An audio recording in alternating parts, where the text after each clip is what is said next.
Hello everyone, what's up? In this video, we work through a flexural design example for a steel wide flange beam. We compute both the LRFD design strength and the ASD allowable moment, check all three limit states, and take the one that governs. And so, here is the problem statement. The beam is a W12 by 65, A572 Grade 50. Fy is 345 MPa, E is 200,000 MPa. It spans 6 meters, simply supported, with uniform loading. We want two numbers, the LRFD flexural design strength and the ASD allowable flexural moment. The section properties come from the AISC Steel Manual. We have flange width BF, flange thickness TF, section moduli SX and ZX, web thickness TW, and torsional parameters RY, HO, J, and RTS. These values carry through every limit state check. We will then check three limit states: lateral torsional buckling first, then flange local buckling, then web local buckling. Okay, so for torsional buckling, we're going to start by checking the actual condition of the section. We'll have to check if it actually behaves as a plastic section, or we'll have to consider the section as elastic. In order to do that, we'll have to solve for length limitations. We're going to start with LP. And so LP is computed as follows: 1.76 RY times the square root of 200,000 over Fy. LP appears to be equal to around 3,200 millimeters. If the unbraced length, LB, of the beam is less than LP, then the section can be assumed to behave in a plastic manner, meaning the capacity of the beam is assumed to be maximum MP. Next is LR, which is a little bit lengthy. Let's break down the equation into smaller chunks by representing E over 0.7 Fy with variable A and Sx times H0 over J times C with B. We solve those individually and plug them back to LR. Note that if LB is less than LR, the section experiences or may experience lateral torsional buckling in an inelastic manner, while if it exceeds LR, the section must be assumed to be elastic.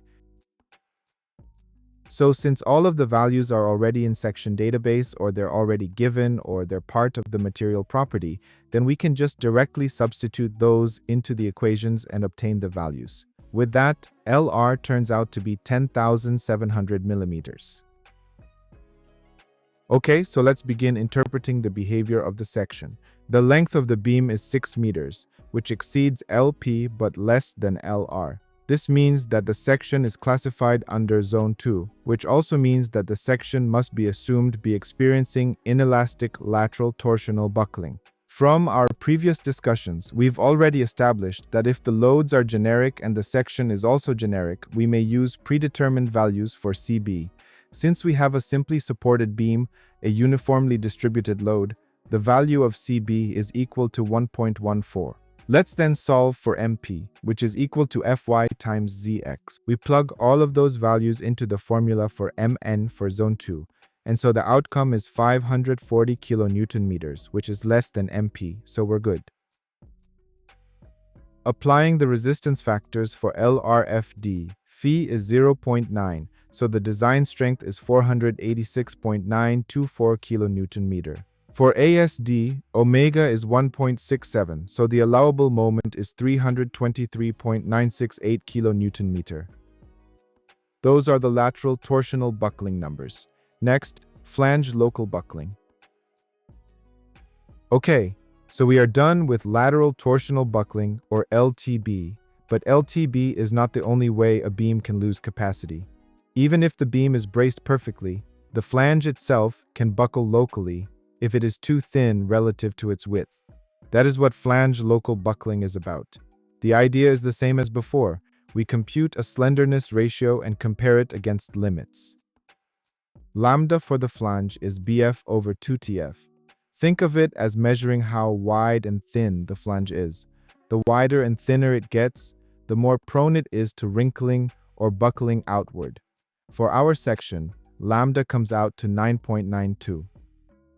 Now we compare that against two limits. Lambda p is the compact limit, 0.38 times the square root of E over Fy, which gives 9.149. If lambda were below that, the flange would be compact, meaning it can develop the full plastic moment without any local buckling concern. Lambda r is the non-compact limit, square root of E over Fy, which is 24.077. Beyond that, the flange would be slender and we would have a much bigger reduction. Our lambda just barely exceeds lambda p, so the flange is non-compact. It is very close to compact, but it does not quite make the cutoff. That means the section cannot reach the full MP for this limit state, and we need to compute a reduced MN. Because the flange is non-compact, the code uses a linear interpolation between the full plastic moment MP and a lower bound moment MR. MR represents the onset of yielding at the flange tip, defined as 0.7 FYSX, which gives 347.76 kN-meter. The interpolation formula basically says, the closer lambda is to lambda p, the closer MN is to MP. The closer lambda is to lambda r, the closer MN drops toward MR. Since our lambda barely exceeds lambda p, MN should still be close to MP. And it is. Substituting in, MN comes out to approximately 538.18 kN-meters. That is only slightly below MP of 538, which makes sense given how close we are to the compact boundary. Using the more precise value, Mn is 538.408 kN-meter, applying the same resistance factors as before. LRFD gives 484.567 kN-meter, ASD gives 322.4 kN-meter. Now compare these to the LTB results. The LTB design strength was 486.9, and here we got 484.6. Flange local buckling gives a slightly lower number. That means if we stopped here, flange local buckling would govern over LTB. But we still have one more check to do. The last limit state is web local buckling. Same concept as the flange, but now we are looking at the web plate. A web that is too thin relative to its depth could buckle under the compressive stresses from bending. Lambda for the web is H over TW, which gives 24.9. The compact limit lambda p is 3.76 of the square root of E over Fy is 90.53. The non-compact limit lambda r is 5.7 times the square root of E over Fy is 137.24. 24.9 versus 90.53, that is not even close. The web is well within the compact range, meaning it has no local buckling issue at all. For most standard rolled W shapes, you will find the web is almost always compact. It is the flange that tends to be the problem, because flanges are wide and relatively thin by design. So the web does not reduce capacity. That leaves flange local buckling as the governing case so far. Mn is 538.408. Mu is 484.567, Ma is 322.4. This is an important takeaway. Even though lateral torsional buckling gave a capacity very close to MP, the flange slenderness, which just barely failed the compact check, pulled the capacity down slightly further. In practice, the difference is small here, but in other sections, it can be significant. Here is everything side by side. Lateral torsional buckling gives Mu of 486.9 and Ma of 323.9. Flange local buckling gives Mu of 484.5 and Ma of 322.4. Web is compact, so no reduction.